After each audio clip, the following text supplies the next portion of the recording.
I'm feeling rejected by him. As I told him, but he's been drafted. We can take these off now. We're at.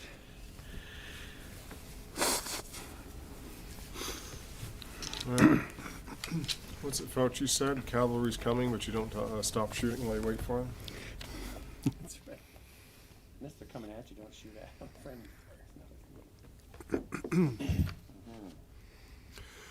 fire.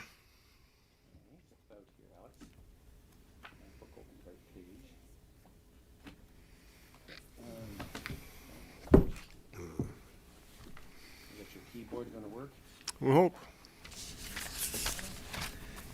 Okay. We hope. All right. David, I'll follow your lead. All right. Thank you. Ready? Mm-hmm.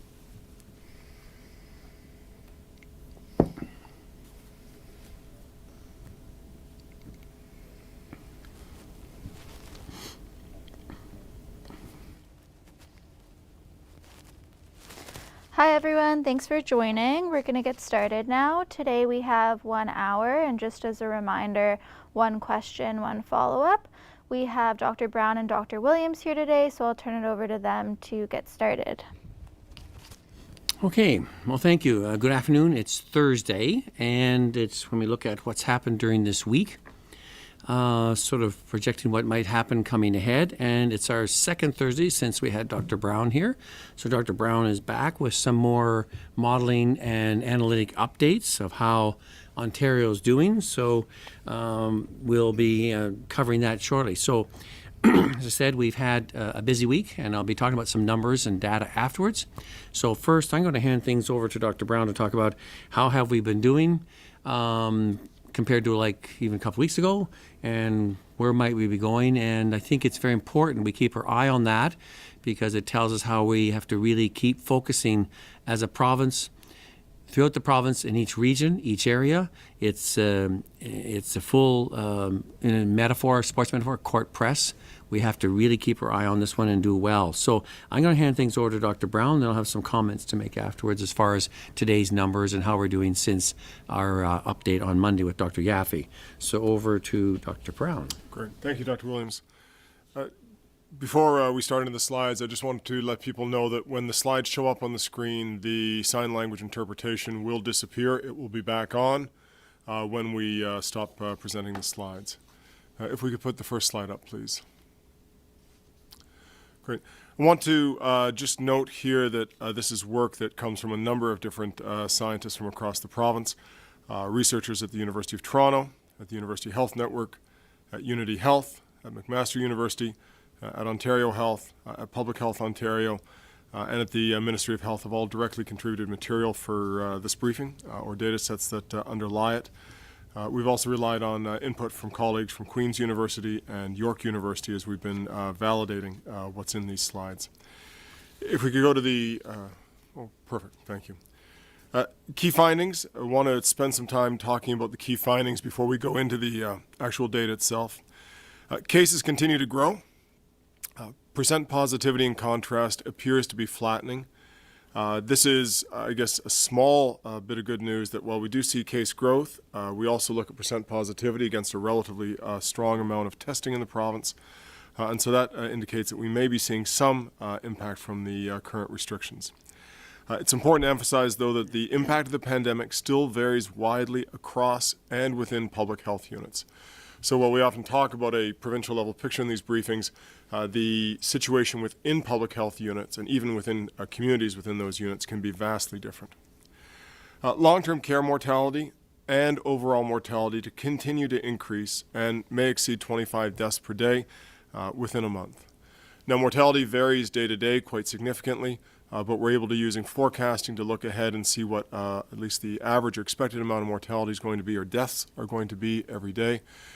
25 deaths may seem like a small number a day, but it is significant enough to put it among the most important causes of death in the province on a daily basis. We've talked early on particularly a lot about the reproduction number. This is the number that really identifies how many people are infected by each case. Right now it's hovering around 1. Some days it's a little bit below 1 for the province, some days it's a little bit above 1. This really reinforces this continuing sort of precarious or fragile nature of our control over the pandemic right now. A prolonged period of days just slightly above 1 will lead to significant growth in cases, whereas a prolonged period of days below 1 will actually lead to more and greater control over the pandemic. ICU occupancy will continue above 200 beds for the next month under any of our scenarios. And it could go significantly higher if public health interventions are relaxed, which would lead to an increase in the number of patients entering our intensive care units. Important though, we're now well past the threshold of 150 cases, and particularly in specific hospitals, this is leading to problems or increasing problems with access to care. And under a number of scenarios, we might actually get up above another threshold of 300 ICU beds. Importantly, the pandemic continues to impact communities very differently. For Ontarians who have access to suitable housing, for those who don't live in multi-generational households, or for those whose employment is largely outside of essential services, rates are growing slowly, or more slowly than they are in those communities where there is not as good access to suitable housing, where there is a large amount of employment or high proportion of employment in those essential services where folks cannot work from home. And I should clarify this last point. The current set of restrictions that really started on September 19th have not had as much impact on mobility and likely on contacts as the very dramatic restrictions that we had in the spring. However, a relaxation of public health interventions at this point, particularly with the widening prevention gap that we see, will likely lead to an even higher case growth. I'll turn now to the total new cases per 100,000 residents per week across public health units. This is really a 7-day sort of average that we look at, and sort of a daily average calculated over 7 days. What you see is continued growth in a number of public health units, with the highest number being Peel at about 119 or 120 cases per 100,000 population, Toronto at about 118, down, say, to Ottawa, much closer to 30 cases per 100,000. And the public health units that are not reflected on this graph being even lower than Ottawa at 29 cases per 100,000. It's important to note the variation across public health units. It's also, I think, important to note that a number of the public health units' case rates are going up over the last little while. Just before leaving this slide, I also want to note that if you look at the growth in cases in Peel, and you look at the growth in cases perhaps in Toronto, but particularly in Peel, you actually see a little bit of a softening of the slope, a little slower rate of growth here, which may reflect some early impact from the accumulation of restrictions that started in September. This slide shows the number of cases or new cases with no epidemiological link across public health units. This is an important measure, particularly when case rates are lower, and case and contact tracing, understanding where cases have come from, is a critical part of actually controlling the pandemic. At the current level of infection, it's not surprising to see a higher number of cases or new cases with no epidemiological link. But hopefully, as the total number of cases in the province go down, you will see similarly the proportion of cases with no epidemiological link also go down. But once again, as we can see in every of the sets of statistics here, substantial variation across public health units. This is another one of the key statistics that we look at, which is the percent positivity across public health units. This is the percent of tests that come back with a positive result. Again, you can see a significant degree of variation, with Peel up at almost 11% and Ottawa down much closer to 2%. Again, though, we try to look at the case growth, we look at the percent positivity, and we look to make sure that testing volumes are staying reasonably consistent. And what you can see here, both in Peel and in Toronto, is that very clear softening of the slope, that slower rate of growth, or in some cases actually reduction, likely again associated with the accumulation of restrictions in those two jurisdictions. But important to note, though, although there may be a softening overall in the province of growth here, or some flattening of growth here, you do see some regions with growing percent positivity. And finally, in terms of the variation across public health units, we're looking here at the percent of COVID test results returned within 2 days across public health units. And the variation here is very significant again. just around 40% for Brant, back within 2 days after the tests were taken, up to just over 90% in London, with test results coming back within 2 days. This is a critical measure of control of the disease when we think about the public health system capacity, the ability to identify where cases have come from, the ability to case and contact trace, the ability to get results or get tested and get results back to people is important. The longer the delay in accessing or getting results back, the harder it is to trace cases, the longer it is before people perhaps know to self-isolate. And so it's a critical measure here, and variation obviously is very important here. This is the weekly percent positivity by age group. This is a new format for the chart that we're presenting here. This is work coming out of Drs. Ashley Tweet and David Fisman at the University of Toronto. You can see here the change in the percent positivity by age group over time.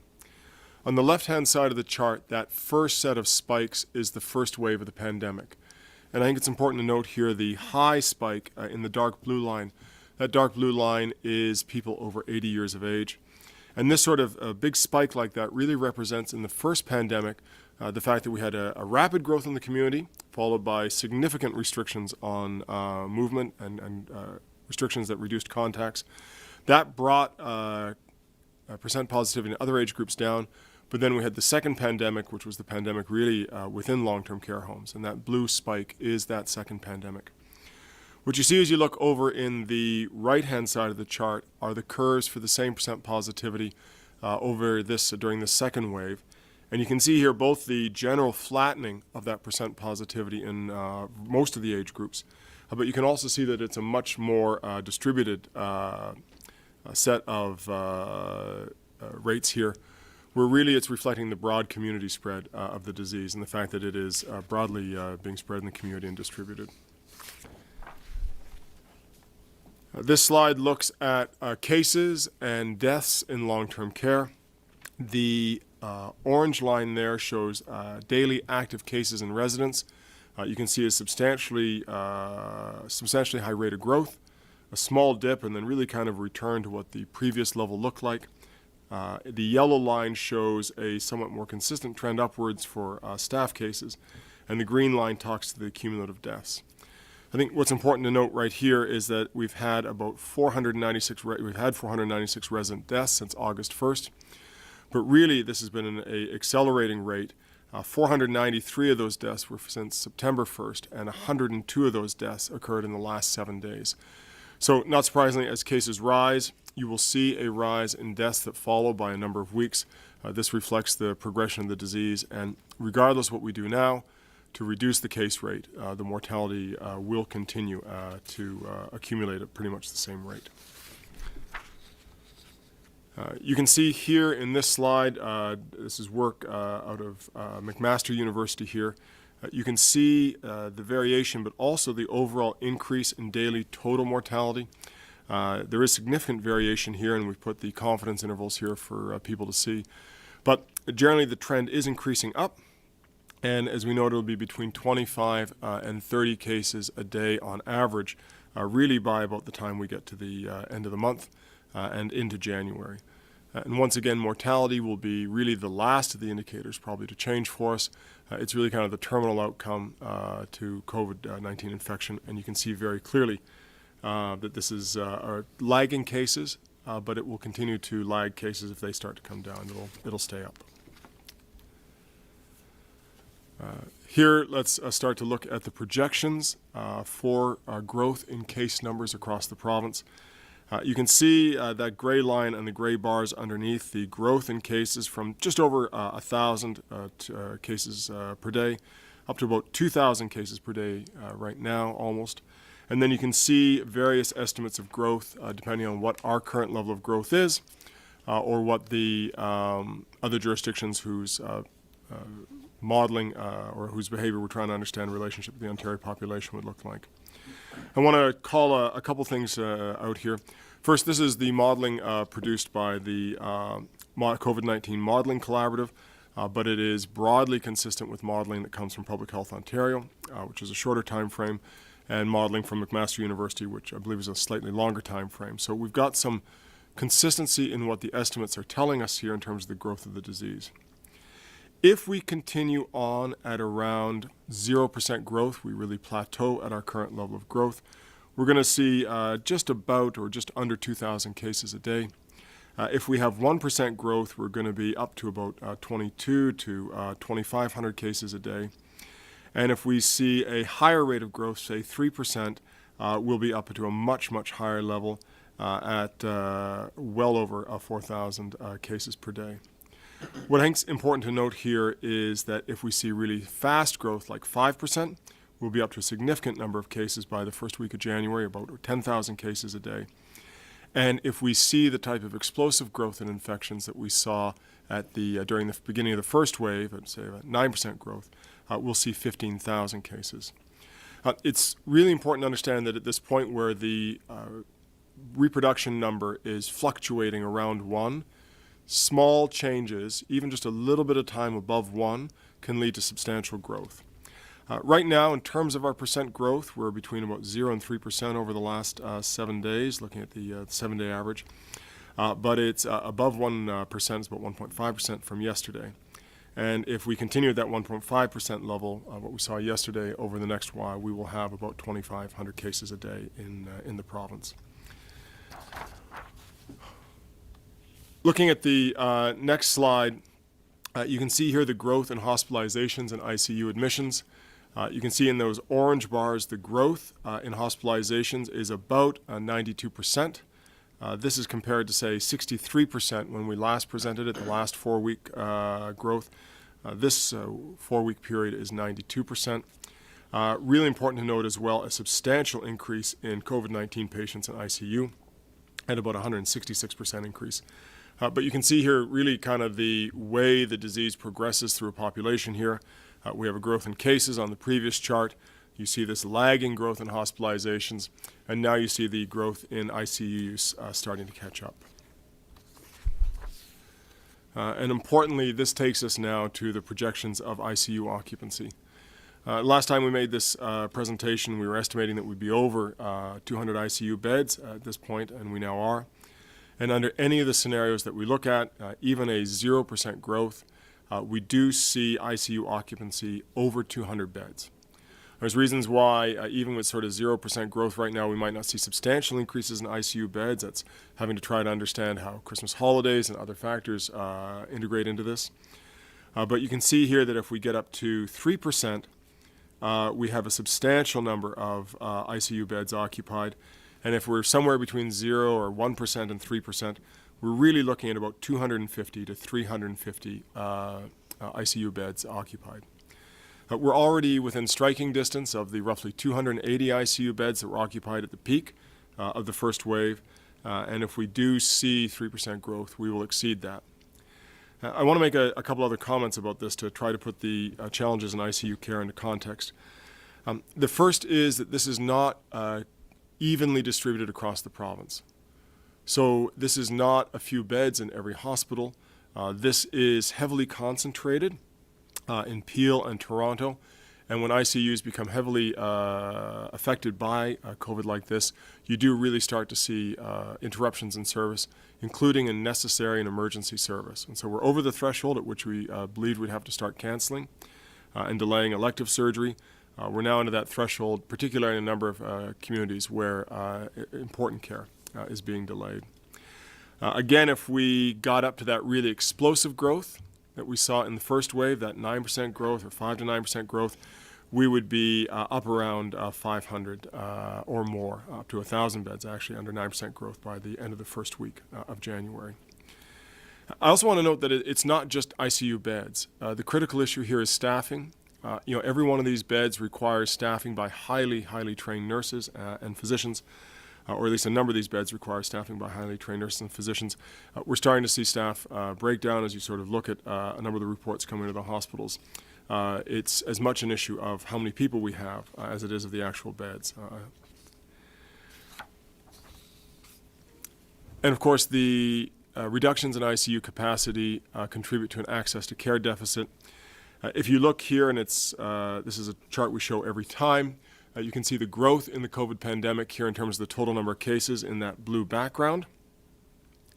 And you can see immediately in the first wave, that first peak, or the first tall peak there, a substantial reduction in surgery, that's the purple line, a substantial reduction in diagnostic imaging, that's the beige line, but really a reduction in almost every other type of care at the same time, including overall occupancy within hospitals. As we started to come back and learn how to manage this better, the reductions have been much smaller despite the growth in cases and the growth in ICU volumes. But we are starting to see again, first I should note that we haven't gotten back up for a significant period of time above the level of access that we had in 2019. And we're starting to see that reduction in access again here at the far right hand of the chart. All of this contributes to an access to care deficit, which has to be made up. I think it's important to note that with these types of care, particularly things like cardiac care and cancer care, these are not elective or easily delayed types of procedures, and so they're very, very important care. It's important to note as well that the access to care deficit is not just in acute care or in hospital care. It is present in primary care, it's present in access to mental health and addictions care.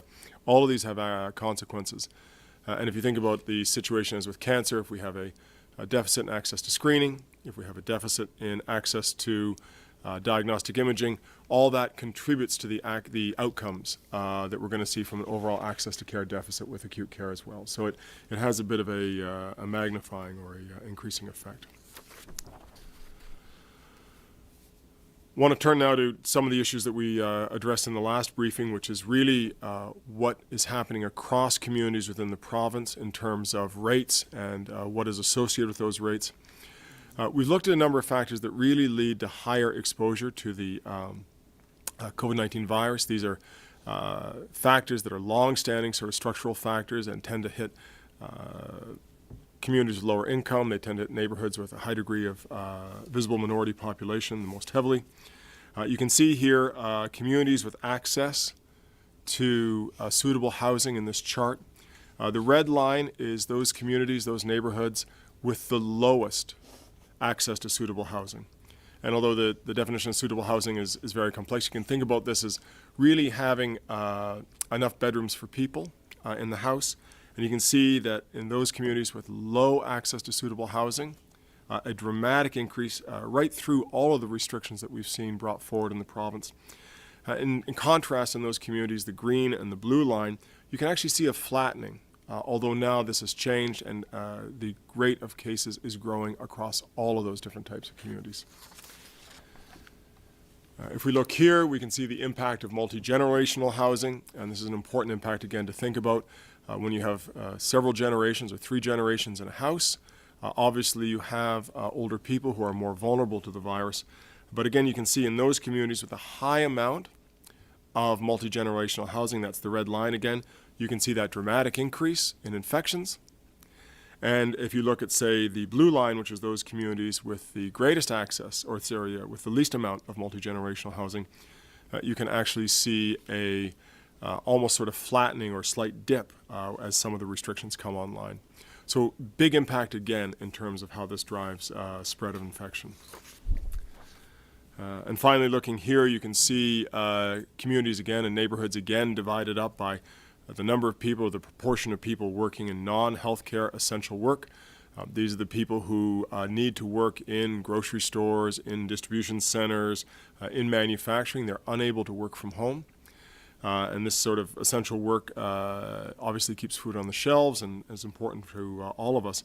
But you can see here in those communities with a high proportion of people working in that essential work, the case rates just continue to accelerate higher and higher despite the restrictions.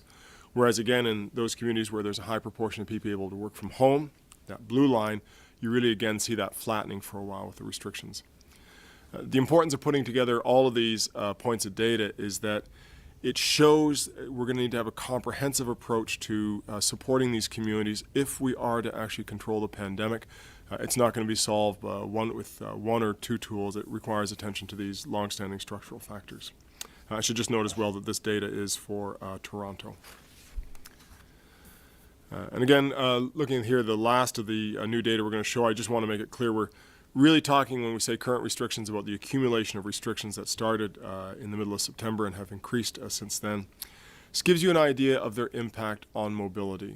And mobility here we're using as a way of trying to understand how much contact there is between people. This chart looks at the percent of people's mobile devices, things like cell phones, that actually left home over each day. And you can see prior to the pandemic, over on the left-hand side of the graph, in February, for instance, most devices left home. And then you can see with the first set of restrictions that were quite significant, down here as the curve looks, most devices did not leave home. Now you can see as we sort of work through the restrictions, say on September 19th and additional ones that were added in, really a growth back to sort of not quite normal levels of mobility, but quite high levels of mobility. And although we don't have data presented here, it just came in this morning, we don't have data here that shows what the most recent set of restrictions would do. An early look at it, say in Toronto, shows that there's really very small, like a 1% change in mobility. And I should note here that this, like the preceding three slides, this is work from University of Toronto, St. Michael's Hospital, ICES, and Blue Dot. And the data, both for mobility and for some of the other aspects, has come from Blue Dot. So just returning to the key findings, cases continue to grow. Percent positivity does appear to be flattening.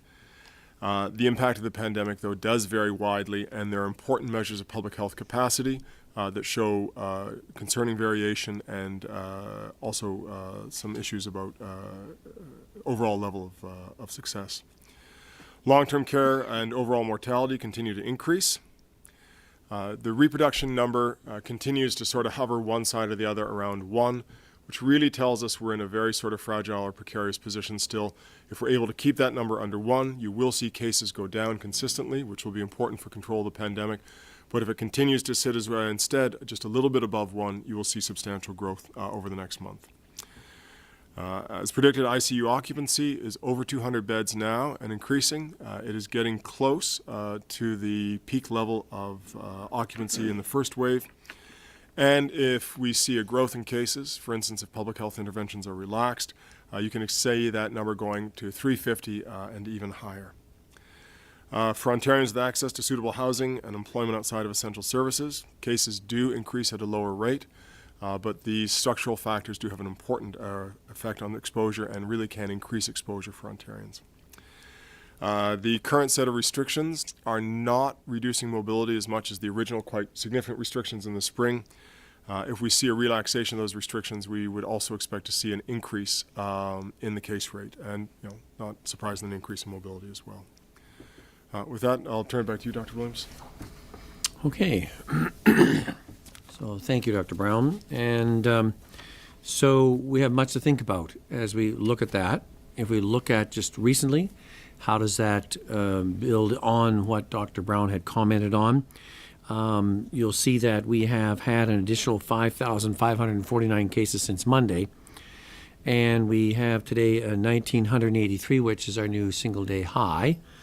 And you heard what Dr. Brown said, where we're going to be trending between 1,800 and 2,000. And so with our testing volumes also going up quite extensively. So today we did just under 62,000 tests, 61,809, and that doesn't include those done at pharmacies as well. So a lot of testing getting done. And the percent positivity, while going up and down, has been moving between, I would say, about 3.3% up to just 5 and back down again. So we're seeing some change in fluctuations day to day. That's where we look at 7-day trends and see what's happening. So the average over the 7 days is 1,862, again in line with what Dr. Brown was alluding to. And that's up from last week where we were at 1,769. So there is increase, but not huge, like a 30 to 40% increase. So there is a slight decrease in the rate of increase, but not coming down. And so we're still waiting for that to happen. We're also seeing that the majority of cases, 83%, are concentrated in our red and lockdown zones. But at the same time, we're seeing a number of cases go up in the outer areas as well. So, as I said before, we're concerned about that as individuals, even in some of the green and yellow zones, with lax in risk-taking behavior in congregate gatherings. All you need is introduction, and it takes off quite rapidly. And we're seeing that in a few cases where they move quickly from a yellow to an orange to red, and progressing. And we're seeing that happening in areas that had been historically for a while in very low levels in green and yellow.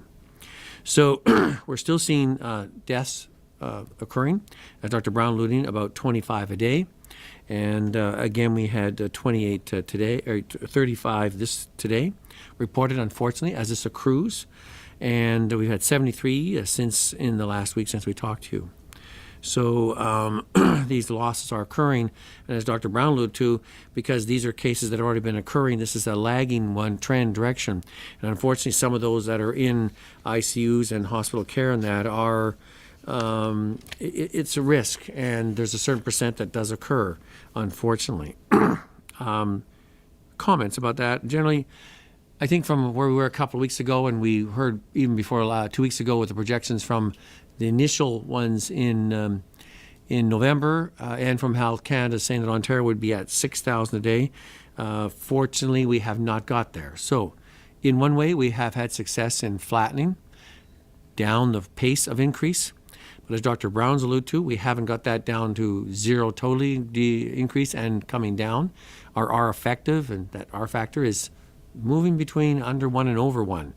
We'd like to get it under 1 if we could and start to show some steady coming down the other side if we could. The daily cases, as I said, they've been up to 18 to 1,900 with large volumes of tests undertaken, and it would not surprise me if we go over 2,000 in the next few days as we're having large numbers of tests coming forward, and with some aspects of other testing methods, we'll probably get increase in that as we move forward into the closer to the Christmas season. So it's hard to comment yet on exactly the effects in Toronto and Peel with the lockdown, having had some conversations with both doctors Davila and Lowe. They feel there has been impact. Their numbers were, if we were in our original projection back even 2 to 3 weeks ago, would have been in the 700 to 800, 900 per day. They tend to be bouncing, going back and forth between 500, low 500s and upper 400s, back and forth, sometimes up to 6. So they seem to have slowed their rate of increase. Nevertheless, it hasn't gone down as much as we'd like to see. And so we're having some further discussions what we might do in there. And we'd hope to see much more progress. Now we were just over 2 weeks in to the lockdown, and to see if we've had a better impact on that. Overall, we're seeing that a number of the health units are moving up in the framework. And it's important to note in the framework, some people seem to keep asking about the framework, and they say, okay, that's how you go up, but how do things open back up again? And the advantage of the framework here is that's why we engage the public and yourselves, giving you what's happening in your area. And someone say, well, if we're in the orange zone, when would we go to yellow? You can just look at the data and the information that tells you when you would. That's an opening up. It's a closing down, going to higher and higher restrictions as the amount of cases continue to accrue in the area, as behavior is not being adhered to. As Dr. Brown alluded to, people are not staying home. They're more mobile, more active, going out and around. And one thing we're finding often with people these days when they're doing some interviews, they'll say, have you had any significant contacts? They say, no, I don't think so. I don't know how I got to be positive.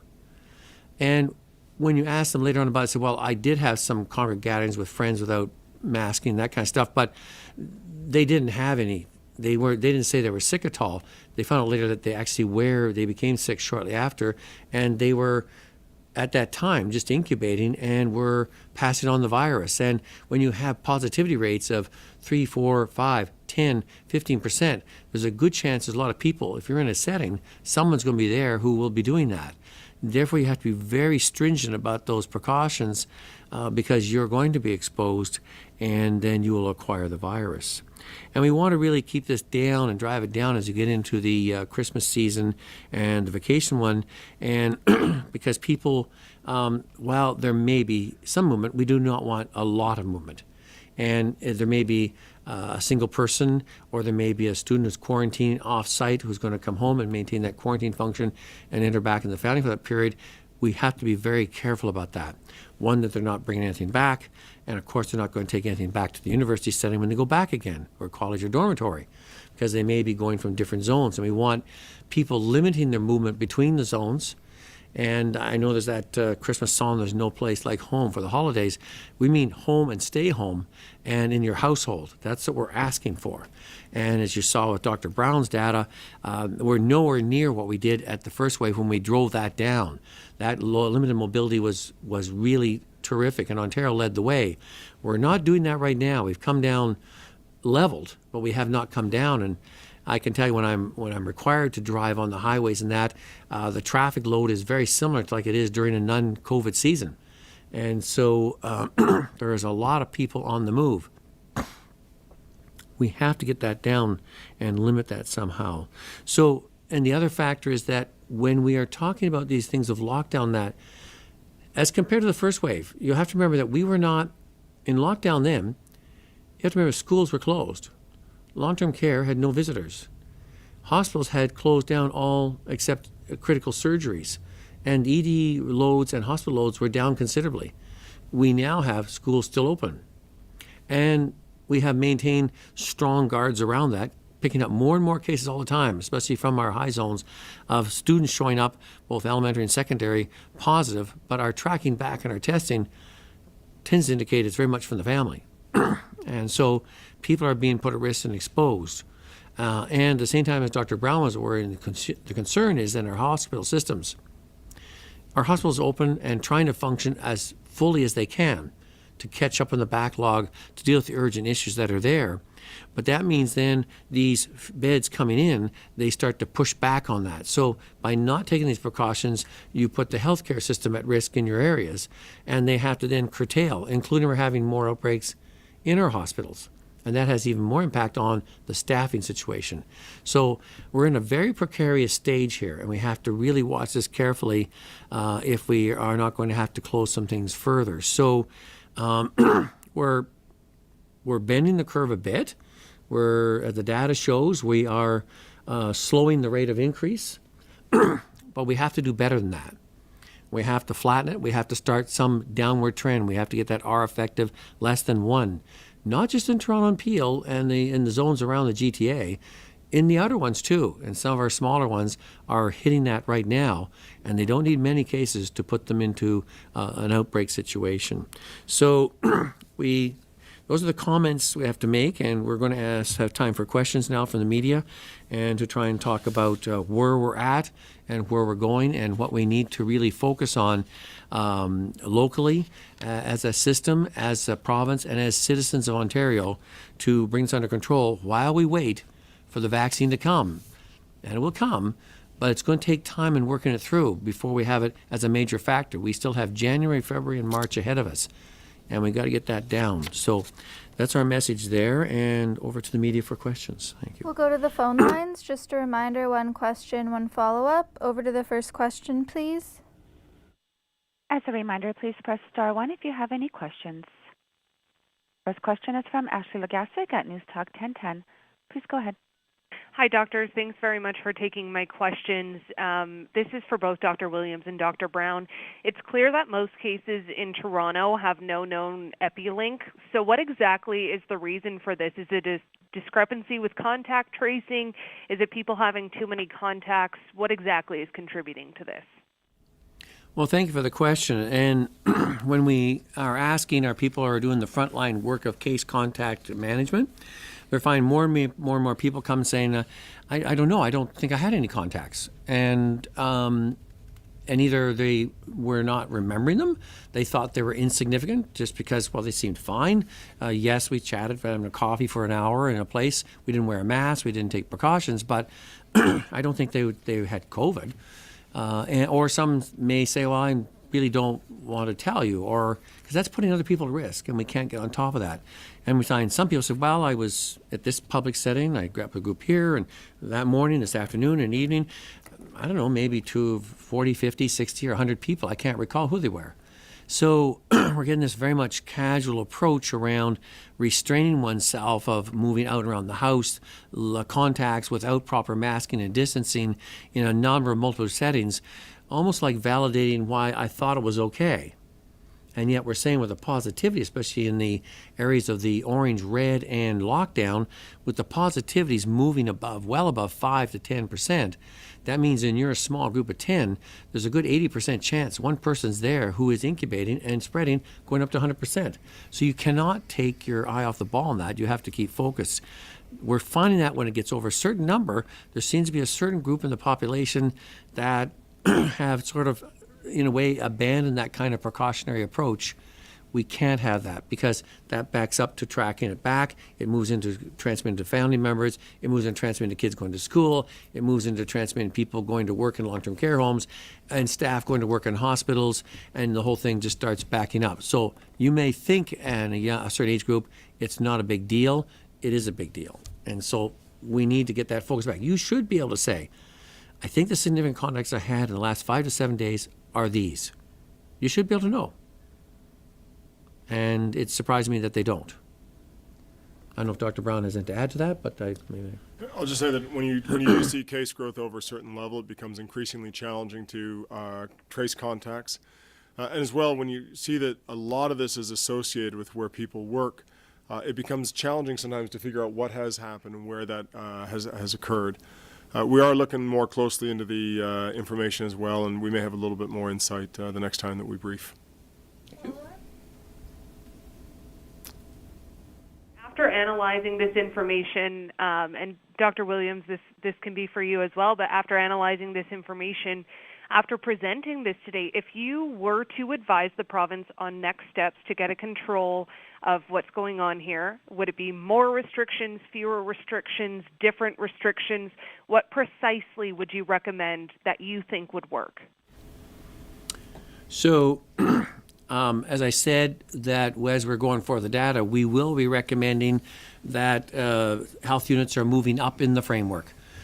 Some greens are going to yellows to etc. So we'll be bringing those recommendations forward to the cabinet for decision, and we'll be making some announcements on Friday on what those are. We're still getting some more data in. We got some final analysis, but one way to do that, as I said before, the framework, as you move people up, more and more restrictions are put on wider groups and areas in that to seek to keep that number down, to limit the interactions, and to try and flatten the curve in that regard. And we're having discussions also with those in the lockdown, doctors Lowe and DeVilla, to say what else could or should we do to not only just keep it level, but to start to bring it down. And we're 2 weeks in. We may see some more effects in there. But the real task gets back, we hear it again and again, it's people in their personal, social, and home-type exposure risks that are taking place. And that's where it gets back to every citizen doing what they need to do, doing it again, and doing it consistently, and all the precautions we put in. So we're going to continue to address that, look at ideas, and as you're seeing, some medical officers, health in areas, besides the restrictions in the framework, have put in even further orders as they see certain areas that they want to put more restrictions in, and we, of course, applaud them for doing that, as they know where their risk factors are being greatly exacerbated within their respective jurisdictions. Next question. Next question comes from Rob Hindi at AM 800. Please go ahead. Dr. Williams, for Windsor-Essex County, our numbers keep on increasing. Right now we're in the red zone. Can we expect an announcement tomorrow that we will be heading to a lockdown? Well, yeah, thank you for the question. We've been watching the numbers there, and they have been going up quite assertively over the last couple of weeks.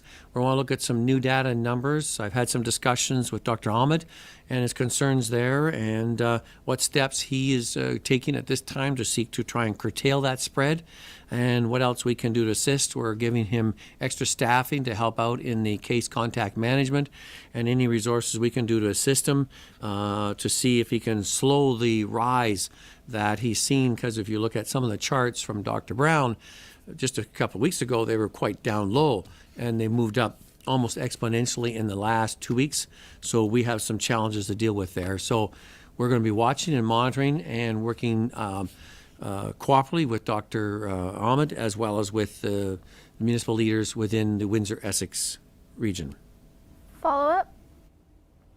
Dr. Ahmed just released within the last hour a Section 22 order ordering schools to shut down next week, elementary and secondary schools to shut down for the week. Just want to get your thoughts on that order, and do you expect other health units to issue similar orders? So I did have some discussions with Dr. Ahmed, and what was unique in his area is how fast the amount of cases are going up. Some places find that they have certain schools in areas that have a cohort, a classroom that's closed, and in the province-wide, the number of school closures is amazingly low, even for Toronto. Some have been closed because of some cases, but also mostly due to administration issues that the Board of Education feels it's better to go over to a virtual type setting. When I was talking to Dr. Ahmed, instead of seeing a cohort 1 week and another cohort another week, he's sometimes seen 3 to 4 new cohorts every day ramping up. And so with that in mind, and with his unique population issues there, he had said he feels it's strongly necessary to ask parents to have children switch to virtual in the next week before the Christmas break, to see if he can use that to get on top of limiting and bring that down. Other health units have not seen that in there, even in the lockdown zones of Toronto and Peel. Still the stringent monitoring, while they pick up a lot of cases coming in, they're not getting a lot of transmission within the schools.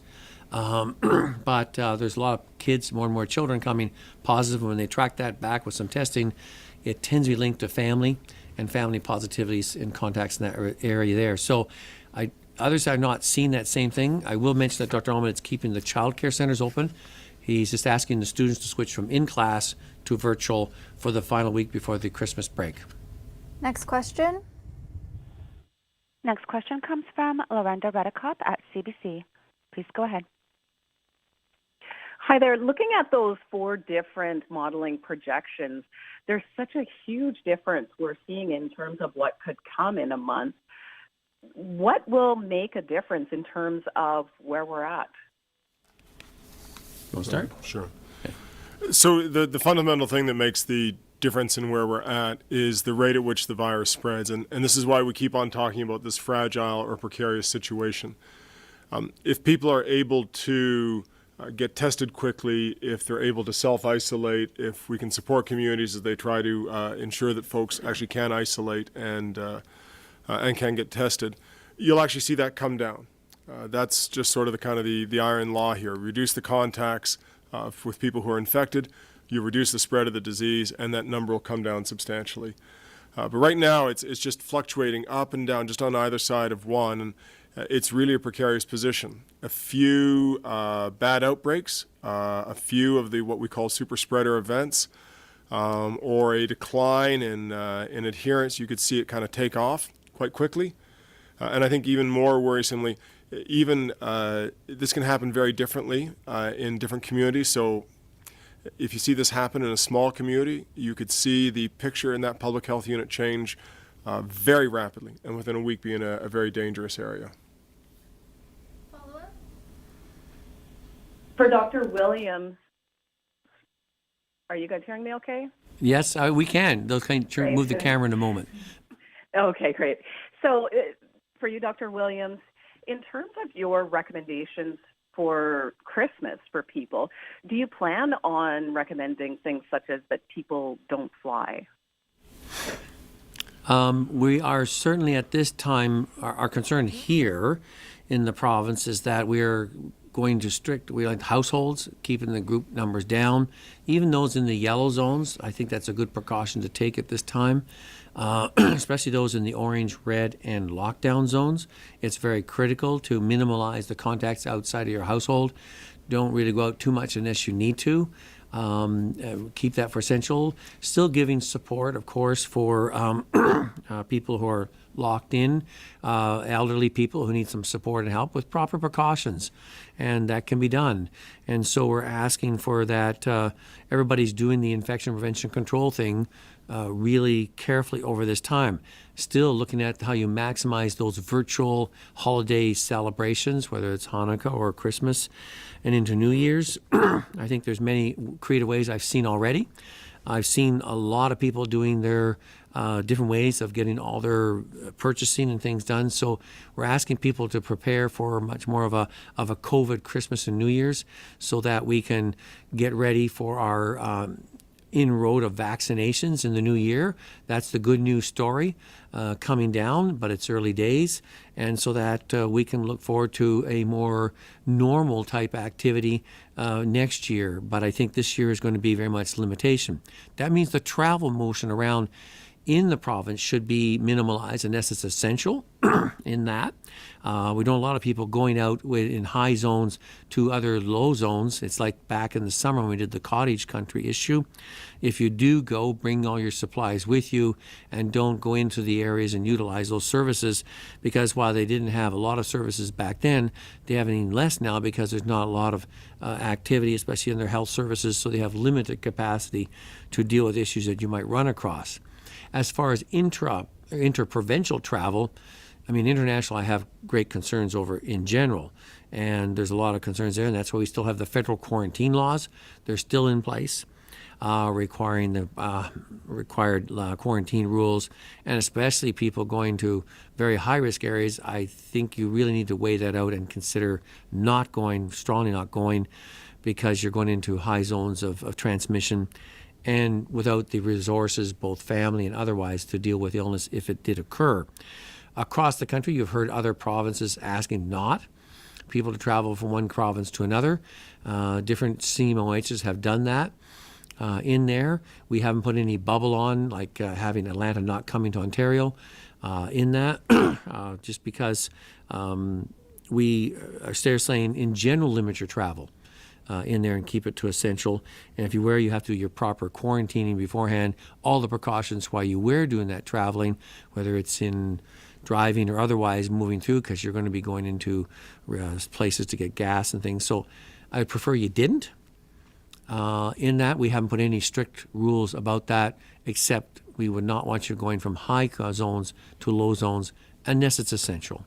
And we understand there is need for essential travel during this time. Next question. Next question comes from Sajia Liu at CTV News Windsor. Please go ahead. Good afternoon. Thanks for taking my question.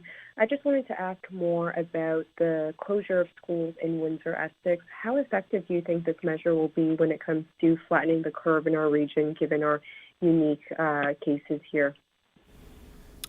So that's a good question. I think one thing we're trying to deal with that, while we do see some children, they're bringing more into the schools, so we certainly don't want to go into a case where we're seeing widespread transmission within schools.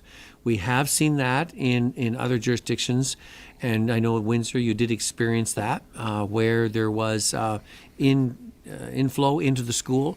There was active transmission within a school, in a couple of schools, and so Dr. Ahmed has seen that, and there's a concern that he really can't have that happen again, because that did result in a lot of cases, and of course that flowed back out into the community, and even further out into other community members in there, even out into the more farm type areas that is concerned. So it's not that he hasn't seen that. He has seen that, and he doesn't want that to add to his challenges and issues right there. So I think it will assist in it, just because of the unique challenges that he finds himself with, and the history of having seen that happen just a couple of weeks ago in your jurisdiction. So what we want to do everything we can to stop this rapid rise in cases in the Windsor-Essex area. Follow-up? No follow-up. Thank you.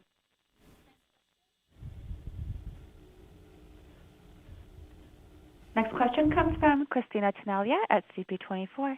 Please go ahead. Hi there. Thank you so much for taking my question. Dr. Williams, I know you and your colleagues have commented on this a bit, but I wanted to ask you about your point that the current lockdown has not had as much of an impact on mobility as the lockdown in March. Is that because in the spring, the entire province was locked down, so there was nowhere for anyone to go, as opposed to what we're seeing now, a regional approach? Is it because people in the regional lockdowns are going to other areas to go shopping, let's say? Or is it because kids are in school as of September, well, until right now? Or is it all three? What does your data show in that regard? Well, I think, you look at the data that Dr. Brown has shown, talking with Doctors Lowe and Davila. The differences, remember, in the first wave, we had closed down pretty well all workplaces except for some key ones such as construction and others. We had basically people not going out except for essential. Most retails were totally closed down. Restaurants are totally closed down. Schools were closed down. And the limitation of going out to a number of things was really minimal at that time. And so this time we've attempted, based on the data and information we've received, we're monitoring the schools to say, are the schools the cause of this? We see more of the schools are like the barometer measuring the level of community spread. So they're coming in, and we're fending that off at the doors, if you may, and the classrooms, picking up more and more children from the high-risk zones, and some of the faculty and administration coming in and find them, identifying them, and quarantine them and send them back for testing. And we're seeing how the new lower bar on that Toronto and Peel set in to see if that will assist in the matter. But we're not seeing a lot of transmission in the schools, fortunately. That means our system of keeping that protected is working. But it's like having more higher waves hitting the wall and coming in, and you got to say, how well is that going to be? So we need that community rate down to keep our schools open, because the data and information we receive from our experts, like child psychologists and education leads, et cetera, is the impact of that prolonged absence of school attendance is a measure we have to deal with, and we want to make sure we do not compromise that. The same as long-term care. We felt the necessity this time to still allow essential visitors to go in. Why? Because there was that effect of not having that contact, and we want to do that. We want to maintain that. We haven't blocked them off totally. We're putting in more and more stringent measures of control. People have to log in. People have to have the proof of testing. And we may do more frequent testing. So it's a number of things we're doing. We're trying to put the walls around those groups to block that. That doesn't seem to be the problem. As Dr. Brown has shown you, the mobility is the big difference. There's more and more people out and around doing more and more and congregating more and more. And it seems to be with COVID fatigue and other aspects there, people either become complacent, complicit, and different things than that, and going that way. And that's where our challenge is. And with our public health officials saying that's where we're seeing it. We're seeing people in their personal behavior has slid, and they're not being as stringent and careful in their activities and personal activities. And what can we do to get that back down again? And on that curve he showed with the mobility, we got to drop that considerably, down about 30-40%. And because we're way up there, and I can tell you, as I said, the action around on the streets and highways is that it looks like it is like normal time in there. So we really got to make some impact on that. The virtual methods are there. We can do that. But we're going to have to tighten down. But I don't think the schools have been the factor. They are more the recipient of it. And I don't think the long-term cares are the cause of that. They're more the recipient, and the canary in the minefield is it's detecting the cases coming in the door. And we're putting those people at risk. So we're going to try to look at other methods, how to get the people to grasp and saying, okay, we've got to get back and be strict and disciplined and do this. Because it's spread from person to person. It's not spread from off the ground It's that distancing. It's those messages. It's fairly simple. But it seems these simple things are hard for people to do day in and day out. And especially now coming up to Christmas, New Year's, we're very worried in Hanukkah that people may say, well, whatever. No, it's not whatever.